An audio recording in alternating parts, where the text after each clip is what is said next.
প্রিয় দর্শক, আপনারা যে যেখানে আছেন সকলকে প্রীতি ও শুভেচ্ছা জানিয়ে নিউ ইয়র্ক থেকে রতন তালুকদার লাইভ শুরু করছি। আচ্ছা, আপনারা বলুন তো, ডিপ স্টেট বলে এর আগে কখনো কিছু শুনেছেন? 17 বছর শেখ হাসিনার শাসনামল ছিল।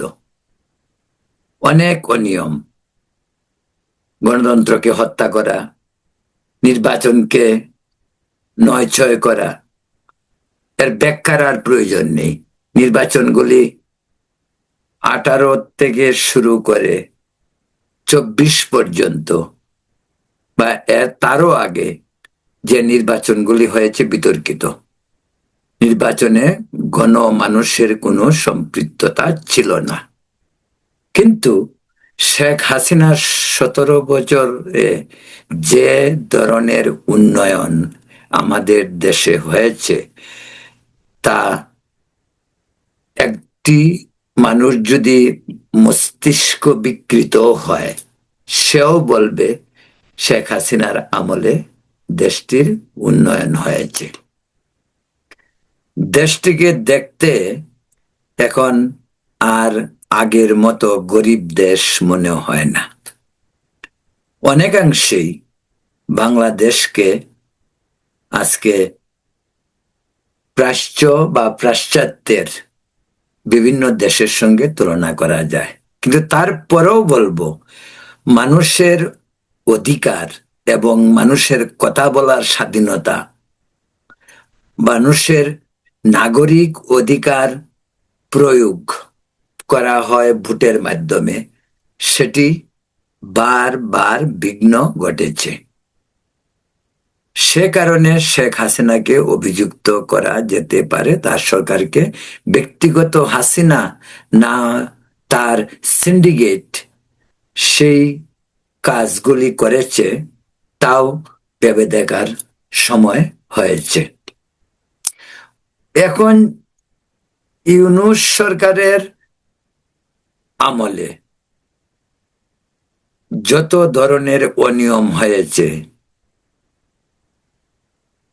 যে ধরনের মব কিলিং হয়েছে, নৈরাজ্য হয়েছে, দেশটি একটি মগের মুল্লুকে পরিণত হয়েছিল। শেখ হাসিনার আমলটা কি এরকম ছিল? খুন গুম হয়েছে। কিন্তু এই ইউনূসের 18 মাসের শাসনামলে যা হয়েছিল, তা কি হয়েছে?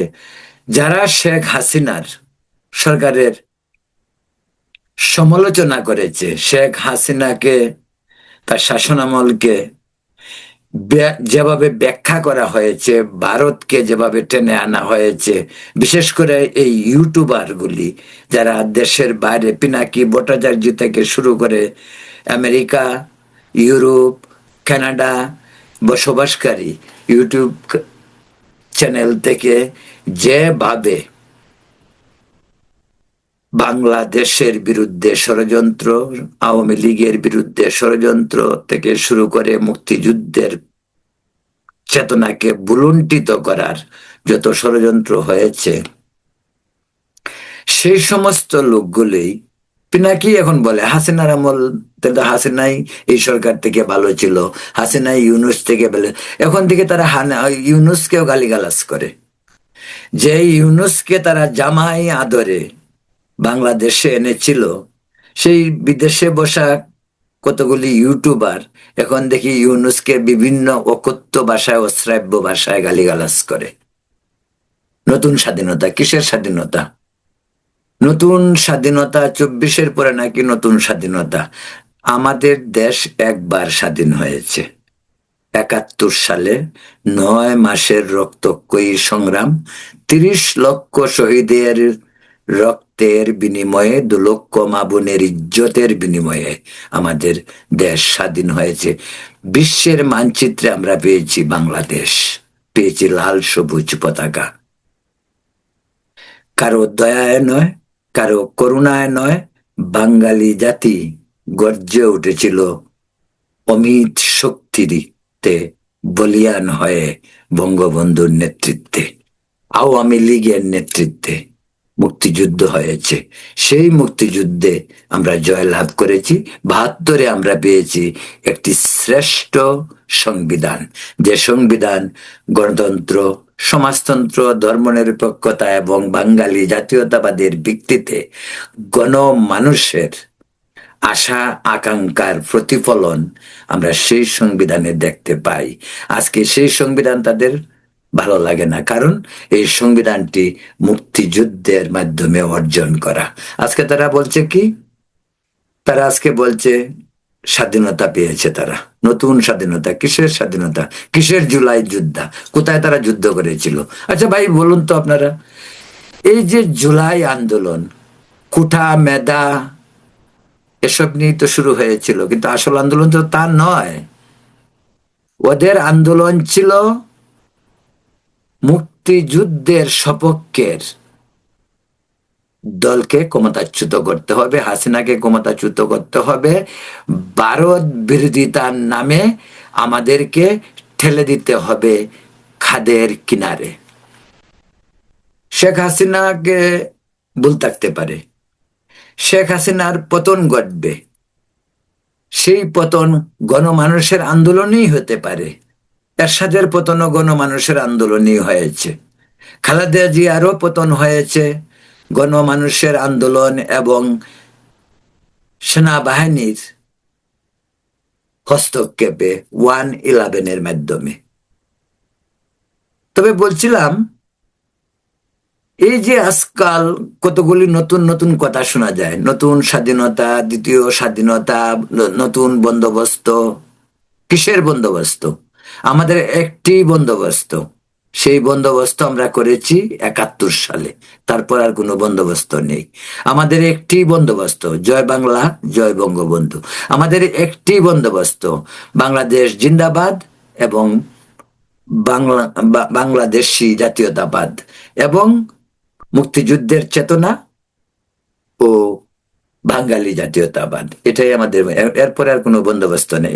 আজকাল খুব কথাবার্তায় শোনা যায় বন্দোবস্ত, বয়ান, এই সমস্ত কথাবার্তা আজকাল বলে মানুষকে বিভ্রান্ত করা হচ্ছে, কারণ ওরা রাজাকার, ওরা মুক্তিযুদ্ধের চেতনাকে ভুলুণ্ঠিত করতে চায়। প্রিয় দর্শক, বলছিলাম এই যে ডিপ স্টেট নিয়ে আমাদের কতগুলি পোলাপানকে, যারা ৭১ যারা যারা ২৪-এ আন্দোলন করেছে, আগেই বলছি এই আন্দোলন কোনো কোটা আন্দোলন নয়, এই আন্দোলন ছিল শেখ হাসিনা হটাও আন্দোলন। ব্যাপকভাবে পয়সা ইনভলভ ছিল, দেশি বিদেশি মুদ্রার ইনভলভ ছিল, কোটি কোটি টাকার involve. American president Donald Trump নিজেই তো বলছেন, বাংলাদেশে পলিটিক্যাল ল্যান্ডস্কেপকে পরিবর্তন করার জন্য $29 মিলিয়ন দেওয়া হয়েছে একটি এনজিও কোম্পানিকে, যে এনজিও কোম্পানিতে মাত্র 2 জন লোক কাজ করত। ডক্টর ইউনুস নিজে বলেছেন জাতিসংঘে এসে, বিল ক্লিন্টন ফাউন্ডেশনে, তিনি বলছেন বাংলাদেশে মেটিকুলাসলি যে ডিজাইন একটি সরকার পরিবর্তন হয়েছে, সেখানে তিনি মাহফুজ আলমকে পরিচয় করিয়ে দিয়েছেন একজন মাস্টার মাইন্ড হিসাবে। তিনি নাকি দ্বিতীয় স্বাধীনতার মাস্টার মাইন্ড, যেমনটি আমরা বলি আমাদের ৭১-এর সিরাজুল আলম খান, যিনি ছিলেন আমাদের ৭১-এর আন্দোলনের একজন বীর সৈনিক, একজন মেধাবী এবং একজন মানুষ, তার জীবন সংগ্রামের যে ফল সেটা আমরা তার মুক্তিযুদ্ধে দেখেছি। প্রিয় দর্শক, এই যে ডিপ স্টেট বলে, ডিপ স্টেট আপনারা কখনো আগে শুনেছেন? যে কথাটা আমি আগেই প্রথমেই শুরুতেই বললাম, শেখ হাসিনা বলে না। ডিপ স্টেট কি? এনসাইক্লোপিডিয়াতে যদি আপনারা সার্চ করেন, গুগল সার্চ করেন, দেখবেন ডিপ স্টেট পরাশক্তির একটি ছায়া ইনস্টিটিউট, সরকারের পিছনের একটা শক্তি, যারা দেশি এবং আন্তর্জাতিক ভাবে বিভিন্ন রাজনৈতিক ইস্যুতে তারা নাক গলায়। সে হইতে পারে আজকের বিশ্বে আমেরিকা, চীন, রাশিয়া, ভারত, এই যে চার পরাশক্তি, তাদের যে ডিপ স্টেট, যে সমস্ত অর্গানাইজেশনগুলি, যে সমস্ত সরকারি এবং বেসরকারি প্রতিষ্ঠান, বেসরকারি এই কারণেই বললাম যে পৃথিবীতে বিভিন্ন দেশে যারা বিজনেসম্যান, ধরা যাক অ্যালান ম্যাক্সের কথাই, সব জায়গাতেই তার বিচরণ। কারণ অ্যালান ম্যাক্স এতটুকু শক্তিশালী, বাণিজ্যিকভাবে ব্যবসায়ী হিসাবে এতটুক সফল, যার প্রভাব সরকারে থাকবে। পৃথিবীর দেশে দেশে সেটা থাকে, পৃথিবীর সব দেশেই বিজনেসম্যানদের একটা প্রভাব থাকে। আমেরিকা, ভারত, রাশিয়া, চায়না, সে সমস্ত দেশের যে ডিপ স্টেট বিভিন্ন ইনস্টিটিউট বা অর্গানাইজেশন, সেটা হইতে পারে রাজনৈতিক, সেটা হইতে পারে ব্যবসায়িক, সেটা হইতে পারে প্রশাসনিক যেটা আমলাতন্ত্র, বা সেটা হইতে পারে সামরিক, এই চারটি শক্তির বিভিন্ন ধরনের প্ল্যান সরকারকে দিয়ে কার্যকর করতে চায়, সে যে দেশেরই হোক, সেই দেশের এবং দেশের বাইরে। এটা এই কারণেই বললাম এক্সাম্পলটা। এলেন মার্কসের যে পরিমাণ পয়সা, পৃথিবীর বোধহয় মনে হয় ছোট ছোট 50টি দেশের যে বাজেট, যে পরিমাণ পয়সা, তার চেয়ে বেশি পয়সা রয়েছে এলেন মার্কসের। তার প্রভাব থাকবে না কেন? তার প্রভাব থাকতে হবে। ভারতে আদানি এবং আম্বানি, এই দুটো গ্রুপের কথাই বলছি, তাদের যে পরিমাণ পয়সা পৃথিবীর অনেক ছোট ছোট দেশের বাজেটের চেয়ে অনেক বেশি, অনেক মাঝারি গুচের দেশের চেয়েও তাদের বাজেট বেশি। তো ডিপ স্টেট কে? ডিপ স্টেট হইল তারা যারা সরকারের বাইরে থেকে সরকারের উপর বিভিন্ন ইস্যু চাপিয়ে দেয়, পরামর্শ দেয় এবং সরকারকে বাধ্য করে সেগুলি করতে। আমাদের দেশে ডিপ স্টেট বলতে কিছু নেই। আমাদের দেশে আপনারা সকলেই জানেন, আমাদের দেশে ডিপ স্টেট আছে। যে ডিপ স্টেটটা যেটা যেভাবে বলা যেতে পারে যে আমাদের দেশের সরকারটা কিভাবে নিয়ন্ত্রিত হয়। আমাদের দেশের সরকারে কি বিজনেসম্যানদের প্রভাব নেই, অ্যাসালমদের প্রভাব ইসে নেই, প্রভাব নেই? আমাদের দেশে কি সরকারে আর্মির, সেনাবাহিনীর প্রভাব নেই? আমাদের দেশে কি আমলাদের প্রভাব নেই? এগুলি আমাদের ডিপ স্টেট। যদি বলা হয় আমাদের দেশের রাজনীতিবিদ, যে দলটি ক্ষমতায় থাকে বা যে দলটি ক্ষমতার বাইরে থাকে, সেই যে বাইরে থাকা যে বিরোধী দল, তাদেরও একটা ভূমিকা থাকে সরকারকে নিয়ন্ত্রণে, বা সরকার কি করছে বা সরকারের কাছে কি চায় বা সরকার তাদেরকে কি দেবে, সেটাও একটা লেনা দেনা থেকে যায় আমাদের দেশে। এটা আমাদের দেশ। শেখ হাসিনার 17 বছরের যে শাসনামল, সেখানে বিভিন্ন রাজনৈতিক দলের ভাঙ্গাভাঙ্গি হয়নি, বিভিন্ন রাজনৈতিক দলকে ঘুরিয়ে দেওয়ার চেষ্টা করা হয়নি, বা বিভিন্ন রাজনৈতিক ব্যঙ্গে সরকারকে সমর্থন করেনি, এরকম দৃষ্টান্ত তো আমাদের দেশ আছে। আমাদের দেশে যদি ডিপ স্টেট কাউকে বলা হয়, তারা হলো আমলা, তারা হলো সেনাবাহিনী, তারা হলো বিজনেস পিপল, এবং তারা হলো প্রভাবশালী রাজনৈতিক দল। তো এই যে ডিপ স্টেট, এই ডিপ স্টেট নিয়ে খুব কথাবার্তা হচ্ছে। আসিফ মাহমুদ সজীব ভুইয়া, তিনি শুরুটা করলেন, তার ক্ষমতা নেই এখন, তিনি শুরু করলেন 26শে মার্চে তাদের বাংলা মোটরে যে এনসিপির যে হেডকোয়ার্টার, সেই হেডকোয়ার্টারে তাদের স্বাধীনতা দিবস উদযাপন করতে গেল। সেখানে তিনি বক্তৃতা দিলেন। তিনি বললেন যে ডিপ স্টেট থেকে তাদেরকে বলা হয়েছিল যে তাদেরকে সমস্ত আরো ক্ষমতায় থাকতে 2029 পর্যন্ত, যে টার্মটা শেখ হাসিনার শেষ পর্যন্ত থাকার কথা ছিল, সেটার টার্ম পর্যন্ত তারা ক্ষমতায় থাকবে। তিনি এতদিন এর আগে বলেননি, ওই দিন তিনি বললেন। তো ডিপ স্টেট নিয়ে কিন্তু ওই ইসে কি বলে আপনার এনসিপির যে প্রধান আরেকটা পোলা, সেটার নাম হলো নাহিদ ইসলাম, নিজে কিন্তু নির্বাচনে পাশ করেনি, নির্বাচনে না পাশ করে সে এমপি হলো, তাকে কেউ ভোট দেয়নি, কিন্তু সে এমপি হয়েছে, আপনারা জানেন সেটা। সে রাজশাহীতে গত 10 মার্চ সে বলছে যে ডিপ স্টেট বলতে তার বক্তব্য হলো যে হাদি হত্যার সঙ্গে ডিপ স্টেট জড়িত। তো ডিপ স্টেট জড়িত কে, ডিপ স্টেট কারা, কে, সে কিন্তু বলেনি। আসিফ মাহমুদ সজীব ভুইয়াও কিন্তু ডিপ স্টেট যে তাদেরকে বলছে 29 পর্যন্ত ক্ষমতায় থাকার, সে কিন্তু বলেনি তারা কারা। এখন গণনা হলো যে আমাদের দেশের রাজনীতিবিদরা এবং অন্যান্য বুদ্ধিজীবী বা সাংবাদিকরা তারা কেন যে এই সমস্ত পোলাপানগুলি, এরা তো প্রথমত পলিটিক্যালি ম্যাচিউরড না, নাম্বার ওয়ান। নাম্বার টু, এই 27, 26, 27 বছরের পোলাপান যেগুলো ইউনিভার্সিটি অনেকগুলি পর্যন্ত শেষ করে নাই, ওদের কাজ ছিল ওরা আসিফ নজরুলের সঙ্গে ষড়যন্ত্র করা। এই আসিফ মাহমুদ সজীব ভুইয়া পদত্যাগ করলো, ডক্টর ইউনুস তাদেরকে মন্ত্রী বানাইলো, অর্থাৎ উপদেষ্টা বানালো। 27 বছরের একটি ছেলে উপদেষ্টা হইলে কি হয়, যা হওয়ার তাই হইছে। রেড কার্পেট, লাল গালিচার সম্বর্ধনা পাইতো আগে, হাঁসের মাংস খাইতে বেচারা যাইতে হইতো ওয়েস্টিনে, এখন সেই সুযোগ সুবিধা নেই, কিন্তু মাল যা কামানোর তো কামিয়ে ফেলছে, আপনারা জানেন সেটা।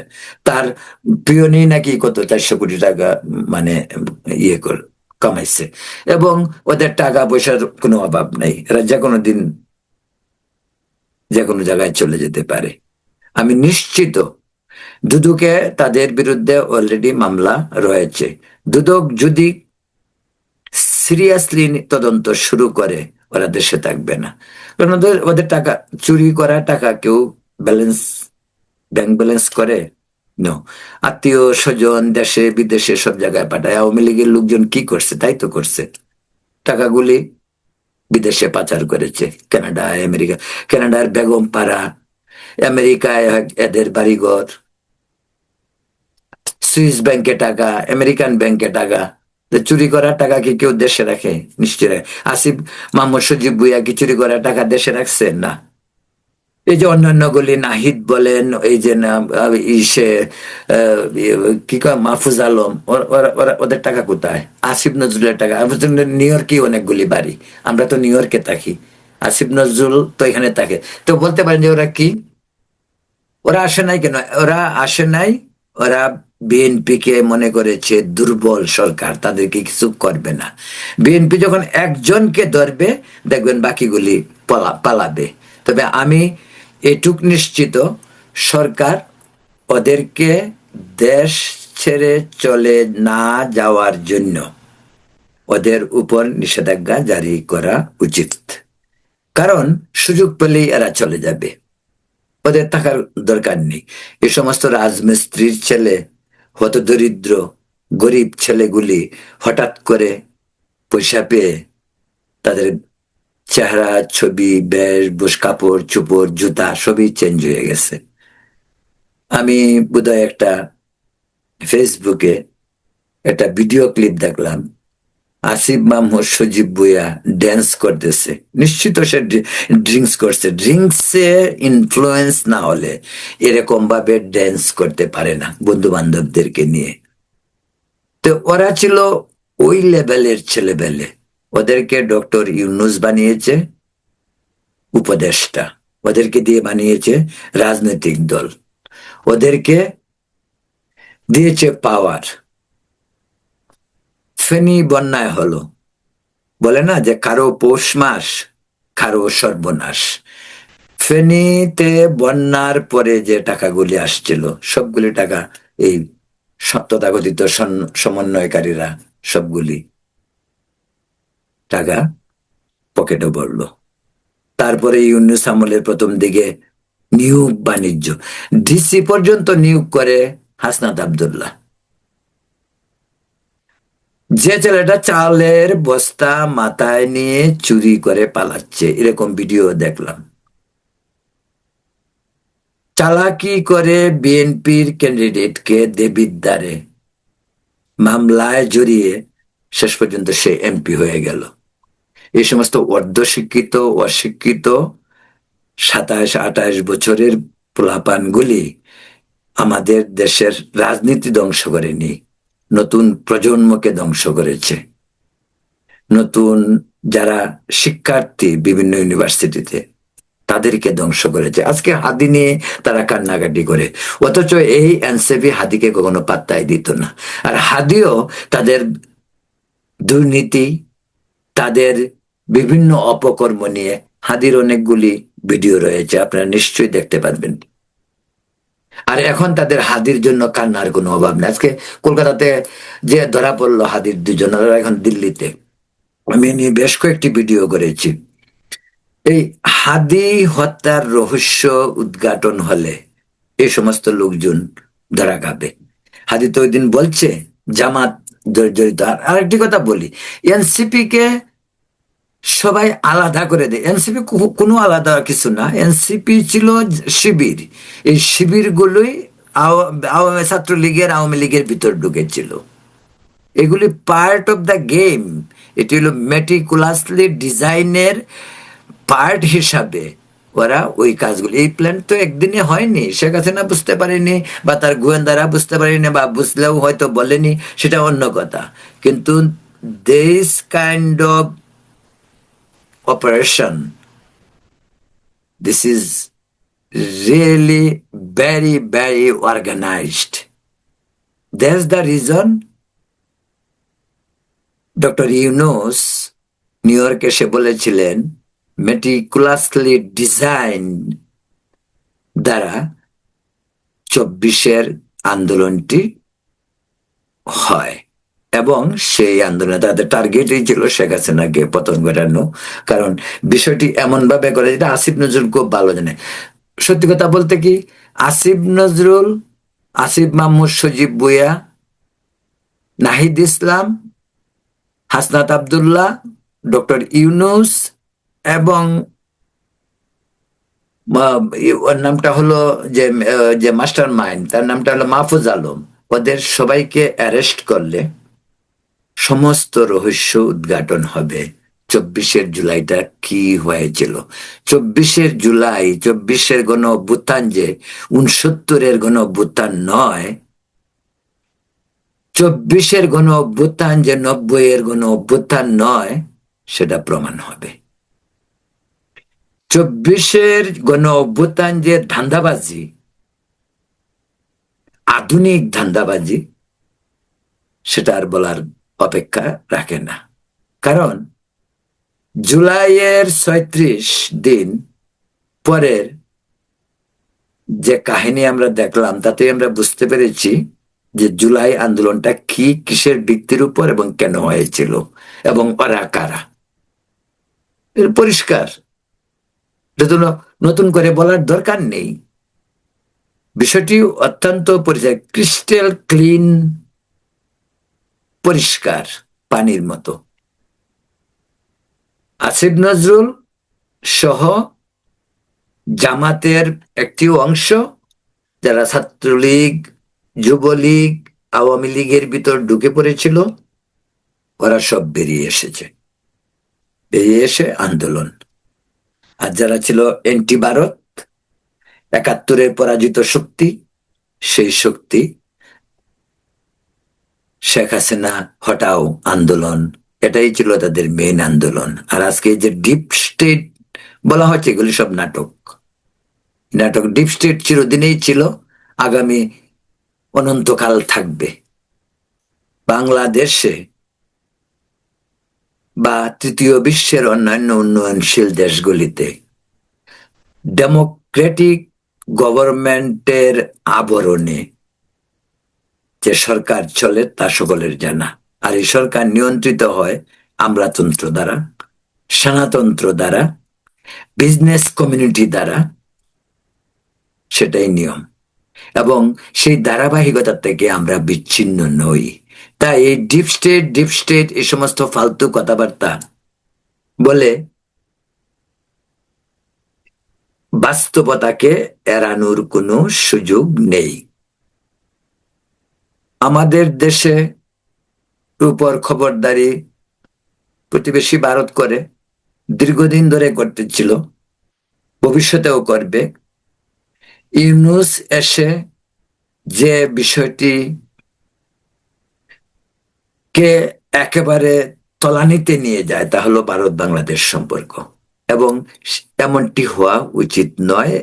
একটি প্রতিবেশী দেশ, বিশেষ করে তিন দিক দিয়ে যে দেশটির সাথে আমাদের সম্পর্ক, আমরা ঘর থেকে বেরোনোর পরে প্রথম স্টেপ যেখানে আমরা পা ফেলবো সেটাই ভারত, এবং যেদিকে যাই।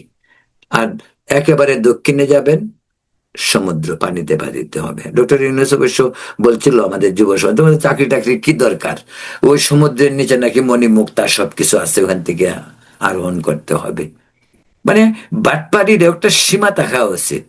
নিজে লুণ্ঠন করতে করতে দেশের সাধারণ মানুষ পর্যন্ত গরু বিক্রি করে, ঘরের টিনের চাল বিক্রি করে তাকে সুদ দিয়েছে। সেই মানুষের সন্তানদেরকে সে বলে সরকারি চাকরির দরকার নেই, তোমরা বঙ্গোপসাগরে অনেক মানে সমুদ্রের নিচে অনেক কিছু আছে, ওগুলি সংগ্রহ করতে। এই হলো ডক্টর ইউনূস। ওর দেশের প্রতি কোনো মায়া মমতা কোনো কালই ছিল না, দেশে সে নিজে থাকতেও না। সে দেশের গরিব মানুষের পয়সা লুটে বড় লোক হয়েছে, আর এই পয়সার বাহাদুরি সে বাইরে করেছে। কোন ইউনিভার্সিটিতে বক্তৃতা দেওয়া, পয়সা দিয়ে গিয়ে, তাকে কেউ পয়সা দেয় না বক্তৃতা দেওয়ার জন্য। নোবেল প্রাইজ কিনা, এটাও কিনা নোবেল প্রাইজ, অনেক বিতর্কিত, অনেক আলোচিত বিষয়টি। তো ইউনূস যা করেছে তার নিজের জন্য। ইউনূস কি হ্যাঁ হিন্দু, না সে মুসলিম, না সে খ্রিস্টান বলা মুশকিল, কারণ ইউনূস সত্য কথার আশেপাশে নেই। ইউনূস যা বলে সবই মিথ্যাচার, ইউনূস যা বলে সবই তার স্বার্থে, ইউনূস যা বলে তার বিদেশি প্রভুদের স্বার্থে। যে কারণে আজকে আমাদের সেন্ট মার্টিনও যাবে, ওদিক দিয়ে করিডোরও যাবে, এর সঙ্গে মায়ানমারের সঙ্গে আমাদের বন্দরগুলি তো চলেই গেছে। এই যে ক্ষমতা ছাড়ার 3 দিন আগে নির্বাচনের যে আমেরিকার সঙ্গে যে চুক্তি করে এসেছে, সেই চুক্তির কিছু কিছু ফল তো আপনারা নিশ্চয়ই পাচ্ছেন। এই যে যুদ্ধ হচ্ছে, তেল আনতে হবে আমাদের, আমেরিকার থেকে, রাশিয়ার থেকে তেল আনতে হলে আমেরিকার পারমিশন নিতে হয়। এই হইলো চুক্তির মেন ইস্যু। আপনি যাই কিছু করবেন আমেরিকার পারমিশন নিতে হবে, এই হলো চুক্তি হয়েছে। এখন ধরা যাক এই চুক্তি যদি ভারতের সাথে হইতো, তাহলে কি অবস্থা হইতো। আর ভারতের সাথে চুক্তি হয় নাই, তারপরে কত চিৎকার। তো 18 মাস যে সরকার ছিল ক্ষমতায়, ভারতের সঙ্গে কি চুক্তি হয়েছে প্রকাশ করলো না কেন? রাজনীতির বাস্তবতা এবং মানুষের স্বার্থ, যারা রাজনীতির কারবারি, সরকার গঠনের কারবারি, তারা খুব ভালো করেই জানে মানুষের জীবন আর মানুষের জীবনযাত্রা এবং বাস্তবতা এক জিনিস নয়। শীতাপ নিয়ন্ত্রিত যমুনায় বসে, গণভবনে বসে, বঙ্গভবনে বসে অনেক অলিক স্বপ্ন দেখা যায়। ডক্টর ইউনূস অনেক স্বপ্নে দেখতেছে।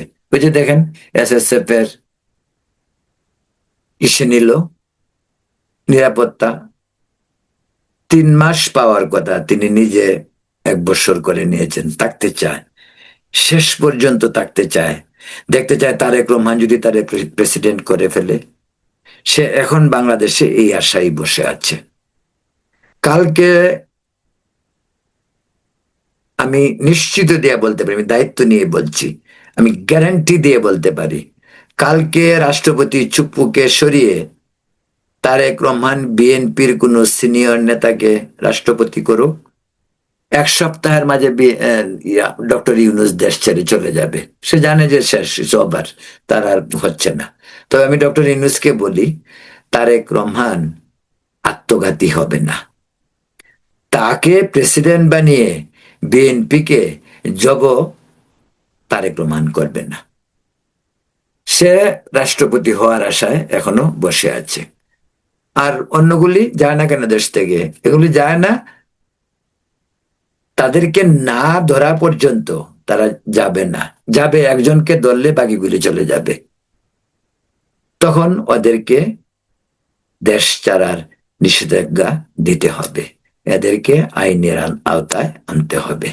প্রিয় দর্শক, এ পর্যন্তই। ভালো থাকুন, সুস্থ থাকুন এবং নিরাপদ থাকুন। আগামীকাল অন্য কোনো ইস্যু নিয়ে কথা বলবো।